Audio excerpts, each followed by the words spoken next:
우리 말씀을 시작하면서 여러분들에게 질문 하나 드려보도록 하겠습니다.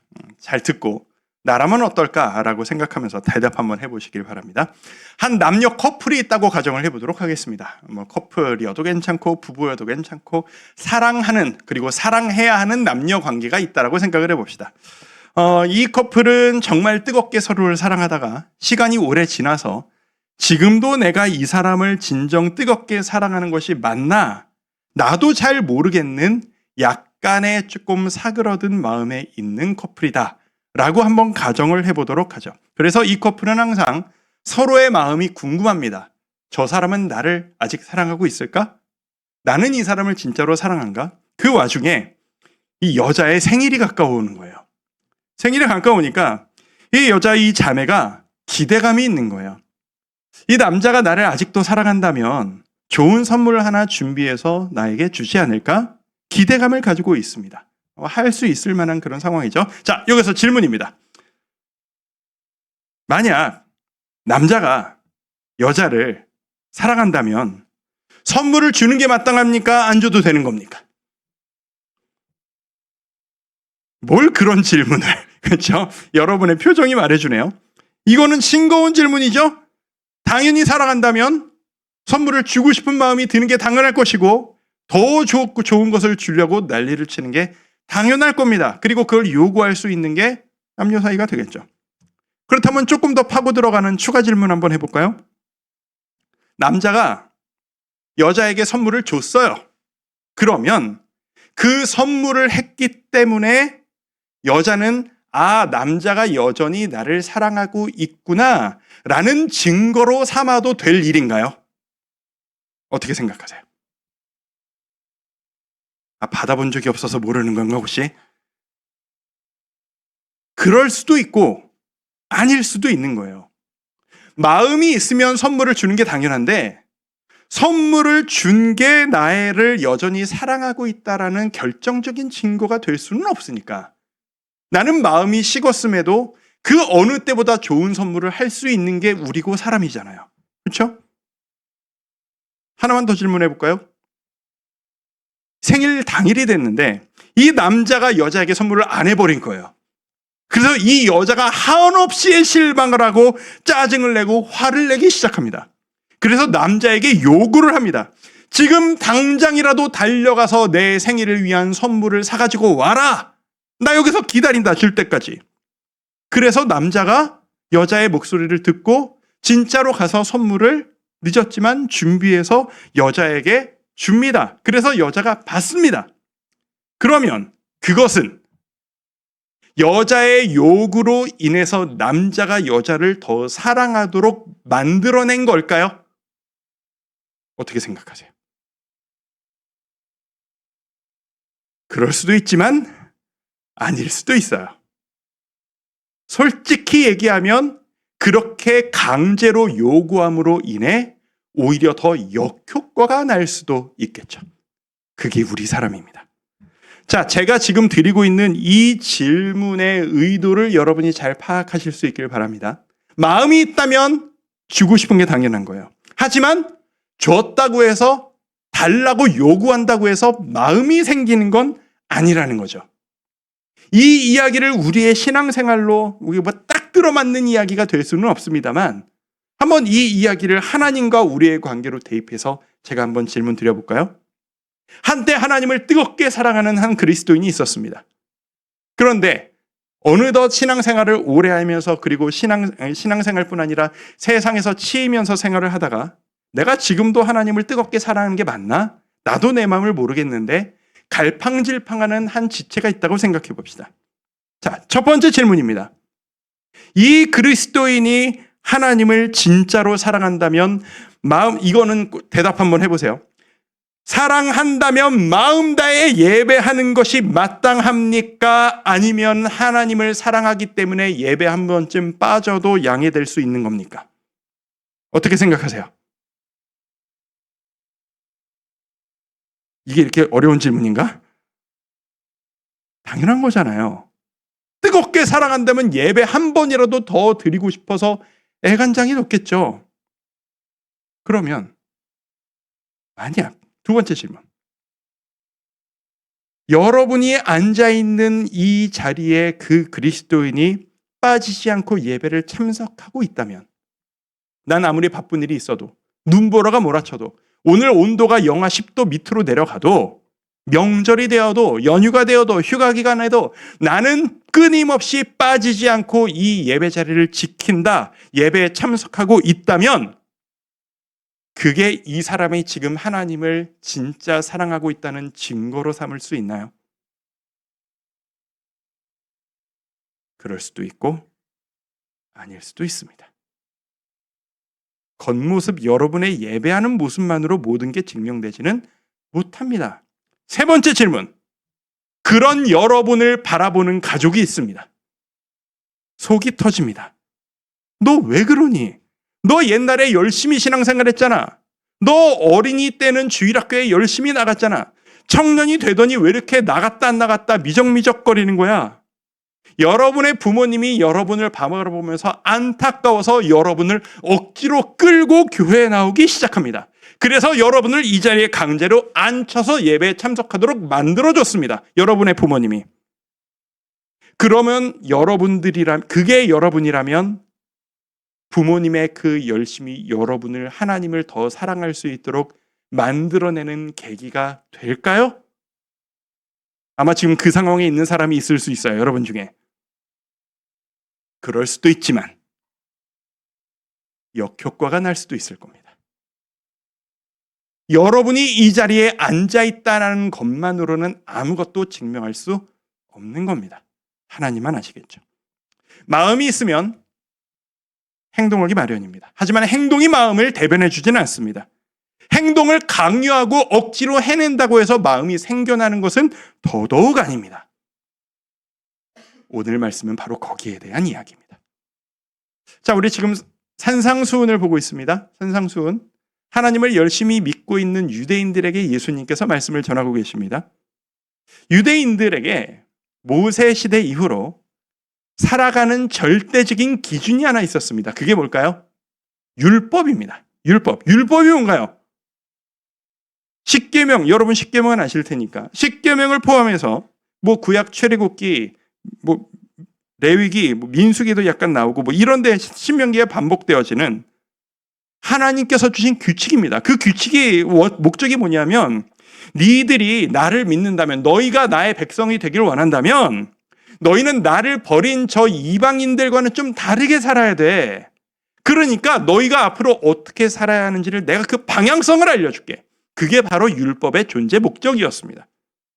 이 율법을 하나님께서 얼마나 소중하고 중요하게 여기시는지 맛볼 수 있는 수많은 구절들 중에 제가 하나를 뽑아가지고 왔어요. 우리 신명기 6장 6절에서 7절, 우리 2절 말씀 우리 같이 한번 읽어볼까요? 6절부터 시작. 오늘 내가 내게 명하는 이 말씀을 너는 마음에 새기고, 7절, 내 자녀에게 부지런히 가르치며 집에 앉았을 때에든지 길을 갈 때에든지 누워있을 때에든지 일어날 때에든지 이 말씀을 강론할 것이며. 아시겠나요? 하나님께서 율법을 얼마나 소중하게 여기시는지.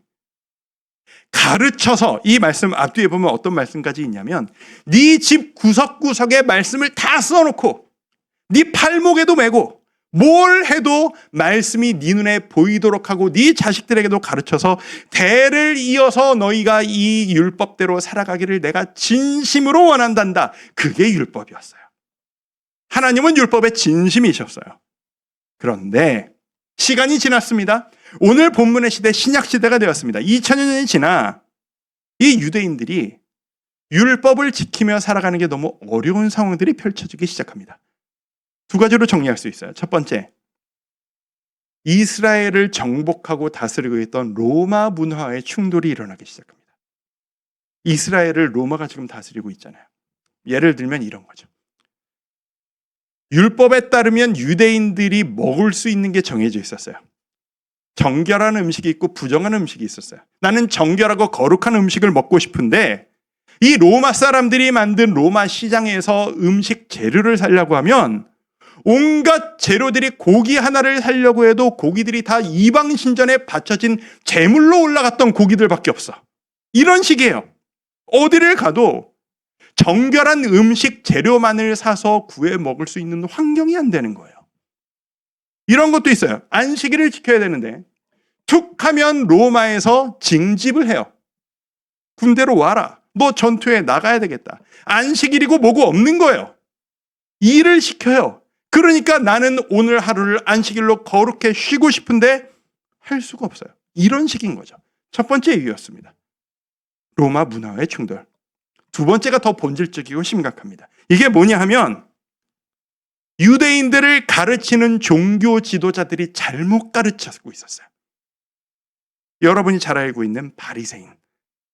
오늘 본문에서는 사실 사두개인도 나오고 바리새인도 나오는데 자세히 얘기를 하면은 겹치는 부분이 있지만 또 다른 부분이 있어요. 설명을 다 하면 너무 복잡하니까 바리새인으로 좁혀서 사례를 제가 한번 드려보도록 할게요. 바리새인, 종교 지도자들입니다. 이스라엘 사람들이 따르는 선생님들이었어요. 근데 이 바리새인들이 여러 가지 목적과 이유를 가지고 이 율법을 지키는 수준이 아니라 이 행동 규정을 엄청나게 많이 만들어 버렸어요. 너희가 거룩하면 이 정도를 지키고 살아야 돼. 예를 들면 이런 거예요. 아까 얘기했던 것들을 똑같이 한번 해볼게요. 정결하게 생활해야 된다라는 율법이 성경에 있거든요. 거룩하고 구별되이 정결되게. 이게 율법의 이야기예요. 근데 바리새인들이 이걸 확장시켜요. 어떻게? 너희가 정결해야 되기 때문에 더러운 것을 먹으면 안 된다. 더러운 것을 먹지 않기 위해서 너희는 밥을 먹기 전에 반드시 손을 씻어야 한다. 근데 그 손을 씻는데 어떤 물로 어떤 방법으로 손을 얼마 시간 이상을 닦아야 된다. 디테일 규칙을 다 만들어 버렸어요. 만약에 그 손 닦는 규칙을 어기면 너는 거룩을 포기한 율법을 어긴 자야. 지적이 들어가는 거예요. 안식일도 얘기해 볼까요? 율법에서는 안식일을 지켜라. 일하지 말아라. 라고 하셨어요. 율법이 안식일을 명령한 이유는 자명해요. 니들이 6일 동안 열심히 일하려면 하루 정도는 네 몸과 마음이 쉬어야 해. 그러니까 너도 쉬고 네 집에 종도 쉬고 너희 집에 가축도 무조건 다 쉬게 해라. 그게 너를 위해 좋다. 이게 율법의 안식일 개념이었어요. 근데 바리새인들이 이거를 확장시켜요. 어떻게? 규칙화시켜요. 너무 여러 개가 있는데 몇 개만 말씀드리면 안 걸어 다닐 수는 없지만 많이 걸어 다니면 그거 노동이라는 거예요. 그래서 우리나라 도량형으로 바꾸면 안식일 하루 동안 일어나서 잘 때까지 하루에 900m 이상 걸어 다니면 노동이다. 집안에서만 돌아다녀도 900m는 되겠다. 그죠? 그냥 가만히 앉아 있어야 되는 거야. 그게 너무 심하지 않아요? 집안에서 물건 왔다 갔다 할 수 있잖아요. 저 물통 좀 갖다 줘라. 가져오고 이럴 수 있잖아요. 그런데 이 물건을 집 밖으로 내놓으면 그건 노동이에요.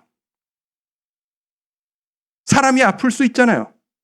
무슨 칼을 떨어뜨리는가 물건이 쏟아지거나 해가지고 피가 나고 위태위태한 피가 철철 나는 상황이 생길 수 있잖아요.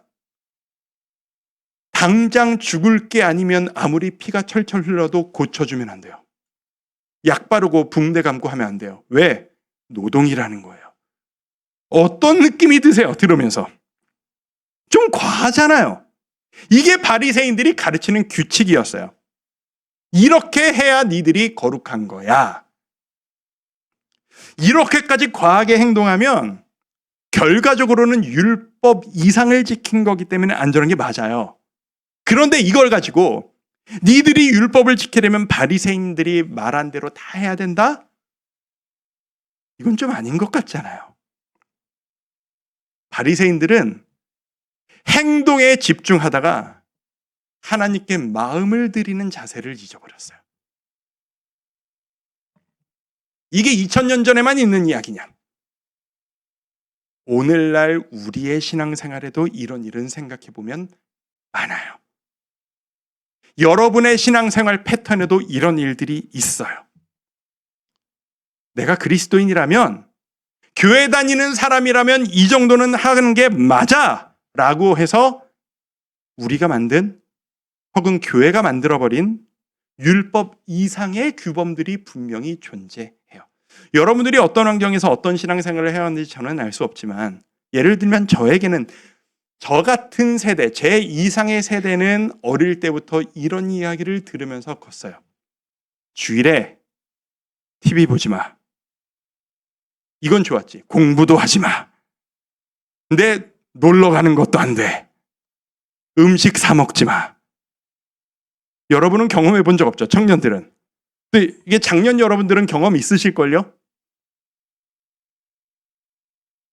좀 깊이 들어가면 이런 게 있어요. 원하는 게 있으면 새벽 기도 나와. 근데 재밌는 게 뭐냐 하면 새벽 기도를 나오는 게 칭찬받을 일이잖아요. 근데 맨날 새벽 기도에 나오시던 권사님이 하루 안 보이면 그분에게 그렇게 정죄가 쏟아져. 어떻게 기도의 자리를 비울 수가 있냐? 끊임없이 기도해야지. 여러분은 그런 거 안 들어봤죠? 헌금 많이 해야 돼. 하나님도 아셔야 되고 교회도 알아야 하니 봉투에 정확히 넣어서 네 이름 써서 드리면 목사님이 이름 불러가며 축복해 주시고. 여러분 이런 경험이 있어요? 율법에 이런 거 없어요. 근데 교회에선 그걸 가르쳤어요.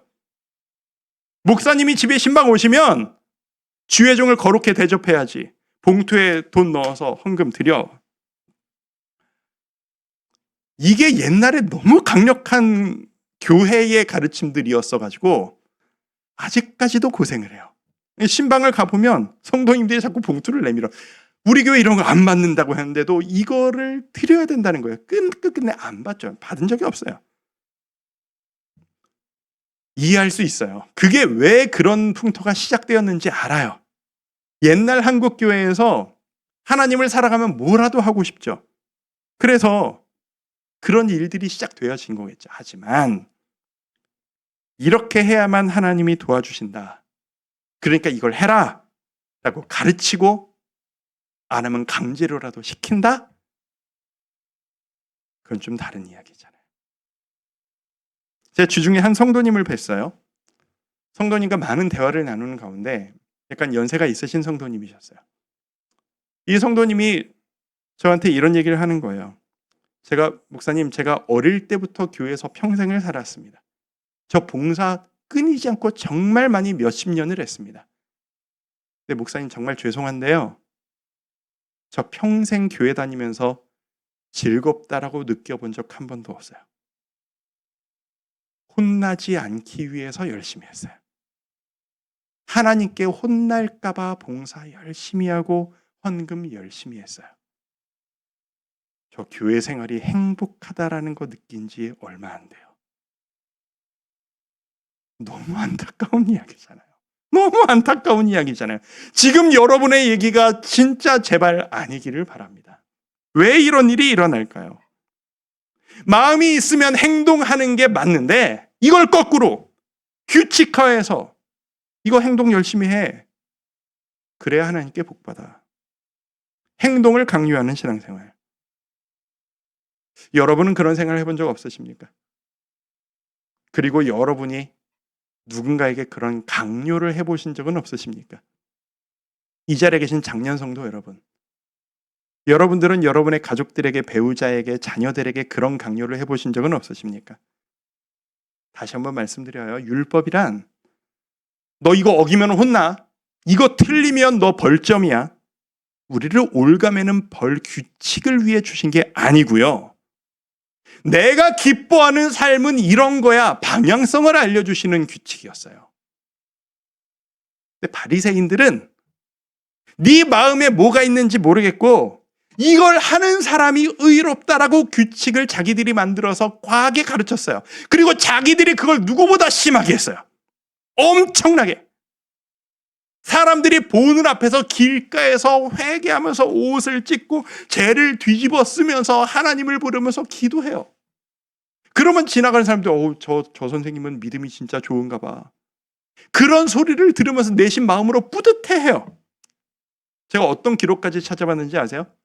안식일 규정을 지키려고 전쟁이 일어났는데 싸움을 하고 있는데 안식일이 돼버린 거야. 안식이 되는 그 순간부터 모두 다 멈춰. 움직이지 마. 적군이 창을 들고 우리에게 달려오고 있는데 움직이지 않고 가만히 서서 찔려 죽임을 당하는 거예요. 율법을 지키기 위해 목숨을 버리는 거죠. 그건 순교일까요? 하나님께 바치는데 11조를 바치는데 이게 다 마태복음에 다 나오는 얘기예요. 나중에 다 나와요. 어떻게까지 엄격하게 드리냐면 집에 있는 향신료, 뭐 요즘 우리로 치면 집에 있는 양념 파프리카가 아니지. 파슬리 뭐 이런 것까지 다 풀뿌리까지 다 펼쳐놓고 정확하게 10분의 1을 띄는 거야. 그걸 다 하나님께 바치는 거예요. 나 이 정도는 한다는 거지. 엄격하게 10분의 1을 주님께 드린다는 거지. 엄청나게 이렇게 하니까 사람들이 뭐라고 말을 못해요. 아, 그렇게까지 하는 게 맞아요? 라는 말을 못해요. 근데 이렇게까지 하는 게 맞아요? 쉽잖아요. 그런 그들 앞에 예수님이 등장하신 거예요. 근데 유대인들이 보니까 이 예수님의 가르침이 심상치 않은 거야. 이 말씀이 바리새인들의 말보다 훨씬 권위가 있는 거예요. 막 능력이 느껴지는 거예요. 근데 그 예수님이 바리새인들의 이런 행동 위주의 삶을 막 꾸짖으시는 거예요. 그걸 보고 사람들이, 유대인들이 기대하기 시작합니다. 예수님, 당신이 진짜 하나님이 보내신 메시아 맞습니까? 그러면 행동하시는 걸 보니 나중에 나오는데 막 안식일에도 밀밭에서 막 곡식 막 걷어서 막 먹으시고 손 안 닦고 밥 먹고 막 이런 내용들이 막 나오거든요. 우리에게 새로운 길을 보여주실 건가요? 여러분도 그런 경험 있잖아요. 뭐 하나를 풀어주면 둘을 바래, 셋을 바래. 이렇게 가는 거죠. 예수님. 그러니까 행동이 아니라 마음이 중요하다라는 거잖아요. 그렇죠? 그러니까 우리 마음만 있으면, 진심이기만 하면 우리 마음 다 꿰뚫어 보시는 주님이시니까 굳이 행동하지 않아도 하나님 다 아시는 거잖아요. 그렇죠? 지금 예수님 하시려는 말씀이 진심만 있으면 굳이 행동은 달라도 괜찮다. 그거 아니에요. 예수님이 대답하십니다. 아니다. 그게 5장 17절입니다. 5장 17절. 우리 같이 한번 읽어볼까요? 자, 시작. 내가 율법이나 선지자를 폐하러 온 줄로 생각하지 말라. 폐하러 온 것이 아니요 완전하게 하려 함이라. 저거 잠깐만 띄워놔 주시겠어요? 율법이나 선지자가 무슨 뜻이냐? 율법이 들어있는 모세오경을 의미해요. 선지자, 선지서들을 의미해요. 율법과 선지자는 구약 성경을 통칭하는 당시의 관용어예요. 내가 구약 성경을, 율법을 폐하러 온 줄로 생각하지 말아라. 난 더 완벽하게 지킬 거야. 니들이 지금 마음이냐, 행동이냐, 뭐가 더 중요한가요? 뭘 선택해야 될까요? 그 질문을 하는 이유는 바리새인들이 만들어버린 프레임에 갇혀서 생각을 하고 있는 거야. 이걸 행동이냐 마음이냐 양자택일의 문제라고 생각하냐? 아니다. 하나님은 그 어떤 것도 포기하실 수가 없다. 나는 그것을 완전하게 지켜낼 것이다. 그러니까 우리로 치면 마음이 어쨌든 일단 예배는 나오고 봐. 헌금 내고 봐. 난 믿음이 있는지 없는지, 예수님이 진짜 나를 구원하시는 건지 난 모르겠는데 일단 봉사하고 봐. 주일학교 교사 들어가. 날 부르는데 뭐 재밌겠구만. 이걸 원하시는 것도 아니고 네 마음을 들여. 마음이 중요하지 뭐가 중요하겠니? 하나님 다 아셔. 봉사가 뭐가 중요하고 예배를 어디에서 무슨 식으로 드리든 그게 뭐가 중요하겠니? 다 꿰뚫어 보시는 주님이신데 말씀 보고 기도하고 마음이 주님께 있으면 그걸로 충분해. 이것도 아니라는 거예요. 예수님의 말씀은. 여자친구 사랑하면 선물하고 싶은 게 당연한 것처럼 네가 진짜 하나님 사랑하면 말씀을 지켜야지. 그래서 5장 20절. 20절 말씀. 내가 너희에게 이르노니 너희 의가 서기관과 바리새인보다 더 낫지 못하면, 바리새인들, 서기관들이 어떻게 했길래요? 끔찍하게 혀가 내둘러질 정도로 행동을 열심히 하는 그들보다 더 낫지 못하면. 이게 행동을 더 열심히 하라는 얘기인가요? 행동뿐 아니라 마음도 함께 들이지 않으면 결코 천국에 들어가지 못하리라. 우리 스스로를 한번 여러분 점검해 보기를 바랍니다. 나의 예배는, 지금 이 시간 나의 예배는 얼마나 진실한가? 여러분이 이 자리에 앉아있는 의도는 무엇인가? 나의 신앙생활의 중심은 보여주기 위한 규칙인가, 벅차오르는 진심인가? 나는 청년 때 이런 생각 정말 많이 했는데 여러분 그런 생각 해본 적 없어요? 다들 막 통성 기도를 해. 난 아무리 생각해도 기도할 게 없어. 다들 웅얼웅얼 하고 있으니까 뭐라도 해야 되나? 말도 아니고 기도도 아니고 이렇게라도 해야 되나? 고민해 본 적 없어요? 나는 청년 때 그게 너무 심각한 고민이었거든요. 난 기도하고 싶은 게 없거든. 다 기도를 해. 혼자 안 하면 믿음 없다 그럴 것 같아. 해야 될 것 같잖아요. 예배 마칠 때 축도하잖아요. 축도하면 나 빨리 나가고 싶은데 반주가 이어지는데 아무도 안 움직여. 눈 감고 이러고 있어. 눈 뜨고 가도 되는 거야? 나 이러고 있어야 돼? 나 나가고 싶은데 이러고 있는 게 맞는 거야? 이런 생각 해본 적 없어요? 난 그거 너무 어려운 문제였거든요. 여러분은 뭐랬다? 이 자리에 앉아 계신 부모님들 이런 고민하신 적 없어요? 누구보다도 집에서 일찍 일어나서 아침 일찍부터 성경 묵상하고 기도하고 너무 풍성한 은혜를 누렸는데 이때쯤이면 우리 애가 일어날 때가 됐는데 얘가 왜 안 일어나지? 내가 이거 묵상하고 있는 기도하는 모습을 제가 봐야 되는데, 그래서 도전받아야 되는데 5분만 더 기도하고 있어 볼까? 우리 남편이 날 보지 않을까? 애들이 날 보지 않을까? 그런 생각 해본 적 없으세요? 난 매일 그러고 있거든요. 솔직히 한번 생각해 보자고요. 우리 신앙생활은 대체 누구를 신경 쓰는 신앙생활인가요? 목사님이 나를 어떻게 볼까 신경 쓰이는 신앙생활인가요? 우리 리더가 나를 어떻게 볼까? 앞에서 목사님이 설교하면서 내가 눈 감고 있는 모습을 어떻게 평가할까? 이 시간이 졸린 시간이긴 해요. 그게 신경 쓰이는 건가요? 하나님이 신경 쓰이시는 건가요? 남 이야기할 게 하나도 없는 게 이게 제 이야기더라고요. 자, 고백 하나 하겠습니다. 어저께 이 목사들이 주말이 가까우면 한없이 예민해집니다. 설교를 어떻게 할 것인가? 이 설교문을 잘 만들어서 온 성도님들에게 이거를 잘 전달해 드려야 우리 청년들이, 우리 장년 성도님들이 일주일 동안 이 꿀을 먹고 충전해서 영적으로 살아갈 수 있을 텐데 내가 정말 설교를 잘해야 되는데 이러는 압박이 가까워서 주말에 가까울수록 말도 없어지고 돌아다니기도 힘들고 막 그래요. 근데 어저께 저녁에 이게 너무 머리가 안 돌아가고 정리가 안 되는 거예요. 그러니 이거 안 되겠다. 집에 가서 샤워하고 몸이라도 한번 확 돌린 다음에 다시 정리해야 되겠다. 그리고 저녁 9시에 집에 들어갔어요. 이게 토요일 밤에 9시에 들어갔다는 건 대낮에 들어갔다는 거랑 똑같은 거거든요. 저한테. 9시에 들어갔더니 우리 딸이 난리가 난 거예요.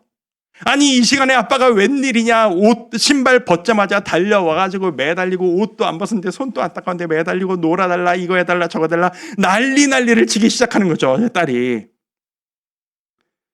이 사랑스러운 딸을 보내들 짜증이 확 올라오는 거예요. 내가 힘드니까. 나도 모르게 무슨 말인지 모르는 말을 내가 내 딸한테 막 하고 있더라고요. 이 2학년 졸업한 애한테. 아빠 할 일이 많아. 아빠가 지금 얼마나 중요한 일을 해야 되는지 알아? 아빠 지금 일해야 되는데 집에 온 거야. 아빠 예배를 준비해야 돼. 엄청 중요한 일이야. 그러니까 아빠가 지금 너랑 놀아줄 여유가 없어. 나도 모르게 이런 소리를 막 하고 앉아 있는 거예요. 그러고 나서 여차저차 정리를 하고 이게 테이블에다가 노트북을 펴고 앉아서 이 말씀, 본문이 이 말씀이야. 행동, 진심. 이 설교문을 쓰면서 생각을 해보니 나 스스로가 너무 웃긴 거예요. 딸에게 짜증내고 압박감에 시달리며 설교문 잘 써내려고 행동 열심히 하려고 스트레스 받고 있는 내 모습이, 그런데 그 전달 내용이 이 내용이라는 게 어이가 없어서 혼자 웃었어요. 뭐 하는 짓이냐 이게. 저 스스로 점검하는 거죠. 나의 설교는, 나의 예배 인도는 이 말씀이 내 삶에 체화되어서 감격으로 받고, 여러분 진짜 이 삶이 진짜 하나님이 원하시는 삶이잖아요. 감격으로 전하는 메시지이냐, 아니면 여러분들 앞에 부끄럽지 않기 위해서 나 얼마나 열심히 준비했는지 아세요? 제가 열심히 일해요 라는 것을 보여드리고 실망시켜드리지 않기 위해서 하고 있는 노동인가? 과연 이런 아빠를 보고 주일에 예배 드리러 오는 우리 딸은 이렇게 스트레스 받으며 예배 준비하는 아빠를 보며 예배는 행복해요, 즐거워요 라고 느낄 것인가? 할 말이 없어지는 거야, 지금. 자, 모든 것은 사랑으로 판단해야 합니다. 내 마음에 사랑이 있느냐 없느냐, 그게 중심이에요. 제가 마태복음 22장 37절에서 40절까지 말씀을 제가 한번 길지만 쭉 한번 읽어드릴게요. 눈으로 한번 따라와 보세요. 예수께서 이르시되 네 마음을 다하고 목숨을 다하고 뜻을 다하여 주 너의 하나님을 사랑하라 하셨으니 이것이 크고 첫째 되는 계명이요 둘째도 그와 같으니 내 이웃을 내 자신같이 사랑하라 하셨으니 이 두 계명이 온 율법과 선지자의 강령이니라. 아까 말씀드렸죠. 율법과 선지자는 뭐다? 구약 성경이다. 아직 신약 성경이 안 나왔던 때니까. 지금 이 말은 무슨 말이냐면 예수님께서 사람들에게 구약 성경을 두 마디로 정리하면 이거야 라고 말씀하시는 거예요. 구약 성경을 다 쪼리고 두 마디로 쪼리면 뭔지 알아? 네 마음과 뜻과 정성을 다해서 하나님 사랑해야 돼. 그리고 네 이웃을 네 몸같이 사랑해야 돼. 이 이웃은 가족 주위의 사람 다 들어가는 거예요.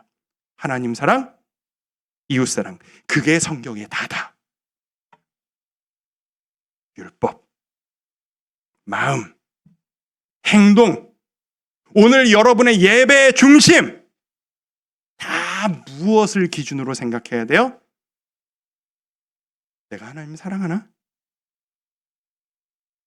나 지금 나의 지체들을 사랑하나? 이게요. 이 사랑을 잃어버리고 바리새인들 같이 열심만 남는 순간 우리가 괴물이 돼요. 무슨 일이 일어나는지 아세요?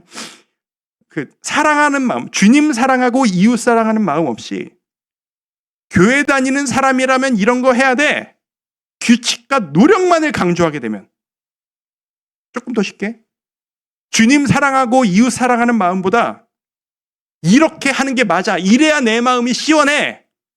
라는 나의 열심이 더 커져버리기 시작하면 필연적으로 우리에게 나타나는 모습이 있습니다. 그걸 해내지 못하는 사람들을 멸시하기 시작합니다. 이렇게 행동하지 못하는 사람들을 정죄하기 시작합니다.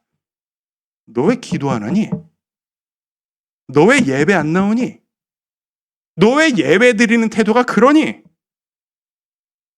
그 마음 근저에 뭐가 있는지 아세요? 나는 이걸 하고 있다라는 자기 공로가 있어요. 나 이렇게 열심히 잘하고 있는데 너는 왜 안 하니? 그게 바로 바리새인의 태도거든요. 그 제일 위험한 대상이 누군지 알아요? 나는 열심히 있는데 하지 않는다고 정죄하기 쉬운 나의 배우자, 남편, 나의 아내, 내 자식.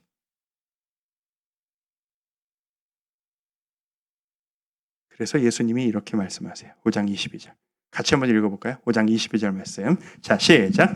나는 너희에게 이르노니 형제에게 노하는 자마다 심판을 받게 되고 형제를 대하여 라가라 하는 자는 공회에 잡혀가게 되고 미련한 놈이라 하는 자는 지옥불에 들어가게 되리라. 자, 이 말씀의 정신을 우리의 삶으로 가져옵시다. 가족들에게 너 왜 이것도 못하니? 동생에게 너 교회 다니는 애가 왜 그래? 예배는 참석해야지. 기도는 해야지. 큐티는 해야지. 왜 그것도 못해? 사랑하는 마음으로 기쁘게 예배하고 하나님을 따라가는 행복한 삶을 보여주는 게 아니고 그게 정죄와 의무사항의 잔소리의 소재가 되어지는 순간 우린 경각심을 가져야 합니다. 내가 왜 이러나? 여러분이 그 잔소리를 하고 있는 사람일 수도 있고 그 잔소리 때문에 오늘 이 자리에 나온 지체일 수도 있겠습니다만 분명히 합시다. 넌 왜 그러니? 왜 안 하니? 일단 해. 그게 바리새인의 모습이었다는 것. 그게 바리새인의 정죄요. 우월의식이었다라는 걸. 그렇게 해서 신앙생활이 하나님을 사랑하는 마음이 더 올라간다고 생각하세요? 안타까운 얘기인데 제가 분당우리 교회 부교육자로 있던 주일학교 사역자로 오래 있던 그 시절에 십몇 년 동안 1년에 한 500가정씩을 섬기고 만나면서 저는 정말 많은 대화를 했어요. 부모님들과 동시에 아이들과. 반년쯤 지나면 아이들과 정말 친해져서 애들이 저에게 온갖, 난 물어보지도 않는데 온갖 집안의 비밀들을 막 털어놓기 시작합니다. 그 아이의 부모님도 알고 이 애도 알거든요. 부모님, 교회 순장님이에요. 장로님 권사님이에요. 집사님이에요. 그런데 그 자식 애들이 저한테 찾아와서 이렇게 얘기를 해요. 목사님이 제 마음을 이해해 주시는 것 같아서 우리끼리 비밀인데요. 딴 데 가서 얘기하지 마세요. 우리 엄마 집에서 교회랑 달라요. 우리 엄마 집에서 그러지 않아요. 속으시면 안 돼요. 이걸 비밀이라고 얘기하는 거야. 여러분 그런 얘기 해본 적 있습니까? 우리 장년 성도 여러분 두렵지 않으십니까? 애들의 이야기가 거기서 끝나지 않아요. 목사님, 저 진짜 죄송한 얘기인데요. 저 목사님은 좋아하는데 지금 교회에 나오는 거 하나님 믿어서가 아니고 엄마가 하도 강요해서 지긋지긋해요. 안 나올 수 없어서 쫓아낸다고 호적에서 판다고 협박을 하니까 나오는 거지. 저 잘 모르겠어요. 저 20살만 돼보세요. 저 대학만 가면 저 독립이에요. 저 어른 되면 교회 안 나올 거예요. 얼마나 많이 들었는지 아세요? 이 자리에 앉아있는 청년들 축복합니다. 그래서 예수님께서 이렇게 말씀하십니다. 23, 24절. 그러므로 예물을 제단에 드리려다가 거기서 내 형제에게 이걸 진짜 형제로 먹지 말고 우리 가족, 내가 사랑하는 사람, 내가 정죄하고 다퉜던 그런 사람이라고 생각하세요. 원망 들을 만한 일이 있는 것이 생각나거든. 예물을 제단 앞에 두고 먼저 가서 형제와 화목하고 그 후에 와서 예물을 드리라. 예수님의 말씀하시고픈 정신을 뽑아냅시다. 의무감으로 하는 예배 안 받으시겠다라는 겁니다. 억지로 드리는 예배 안 받으시겠다라는 겁니다. 강제로 끌고 오는 거 기쁘지 않으시다라는 겁니다. 이런 얘기를 하면 아이고 옳았구나. 오케이, 우리 목사님이 드디어 내 편이 되어주신다 생각하는 사람 있을까 봐 드린 얘기인데 오늘 얘기는 누구를 향한 얘기다? 믿는 유대인들을 향한 얘기다. 이게 파트가 둘이에요. 오늘 얘기는 끌고 온 부모님들, 끌고 온 사람들 들으라고 하는 얘기예요. 끌려온 사람들을 위한 얘기가 나중에 또 있어요. 이렇게 얘기할 거예요. 엄마 봐요. 아니래잖아요. 목사님도. 강제로 끌려와봤자 하나님 안 기뻐하신대잖아요. 그러니까 나 다음부터 안 와요. 다음 주부터 나 안 나와. 강제로 나오는 거 의미 없어요. 그건 또 아니에요. 그건 또 아닌 거예요. 제가 그런 식으로 강제로 끌려나고 강제로 봉사하다가 이 자리까지 온 사람이거든요. 이유가 있어요. 그건 나중에 따로 얘기합시다. 오늘은 우리 끌고 온 분들 입장이에요. 마음도 행동도 포기할 수 없어요. 예수님 말씀하세요. 네가 나를 진짜 사랑하느냐? 그러면 네가 내 계명을 지킬 것이다. 진정한 마음은 행동으로 나타날 수밖에 없습니다. 그러니 아이고야 어떡하냐, 나 오늘 내 자식 끌고 왔는데 라고 생각하시는 부모님 있으시면 우리 이렇게 기도하기 시작하면 좋겠습니다. 주님, 내 어떤 잔소리보다 내가 내 자식, 내 가족, 내 남편, 내 아내 사랑하기 원합니다. 더 많이 사랑하길 원합니다. 끌려온 지체 여러분들 중에 있다면, 가정의 평화를 위해 온 지체 있다면 다 이유가 있다라는 것만 기억합시다. 그리고 우리 나를 끌고 온 그분들의 마음을 받읍시다. 하나님은 분명히 역사하십니다. 사랑하는 사람에게 진심이 중요한가 선물이 중요한가? 둘 다 필요합니다. 하나님 앞에 진심이 필요한가, 열심을 내어 행동하는 것이 중요한가? 둘 다 필요합니다. 하지만 여자친구에게 선물하는데 계산이 들어가기 시작하면 내가 진짜 사랑하는 게 맞나 점검이 필요하다는 증거겠죠. 하나님 앞에서 마음만 있으면 요거까지는 안 해도 되지 않나? 요령이 생기기 시작한다면 내가 지금 하나님을 덜 사랑하기 시작하는구나. 위험하구나. 점검해야 되겠죠.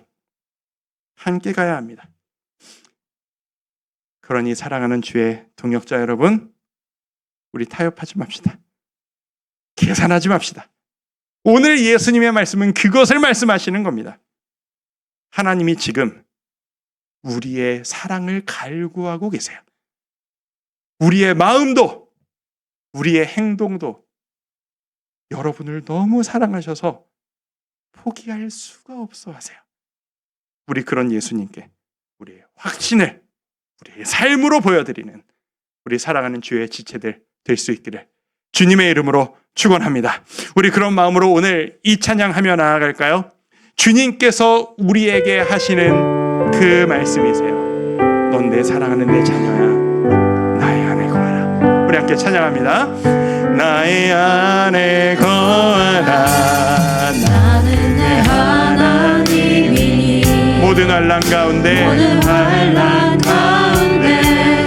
너를 지키는 자라. 두려워하지 말라.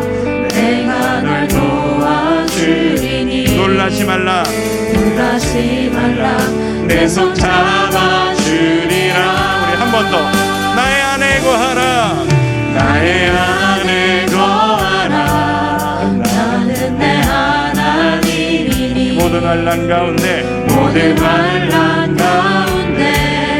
너를 지키는 자라. 두려워하지 말라. 내가 널 도와주리니. 놀라지 말라. 내 손 잡아주리니. 주님께서 우리에게 말씀하십니다. 내가 너를 지명하여 불렀나니. 너는 내 것이라. 너의 하나님이라. 내가 너를 보배롭고 존귀하게 여기노라. 너를 사랑하는 내 여호와라. 내가 너를 지명하여 불렀나니. 너는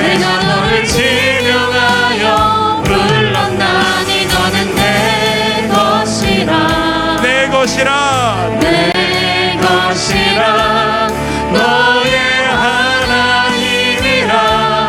내가 너를 보배롭고 존귀하게 여기노라. 너를 사랑하는 내 여호와. 우리 한 번 더 마음 모아. 내가 너를 지명하여 불렀나니. 너는 내 것이라. 너의 하나님이라. 내가 너를 보배롭고 존귀하게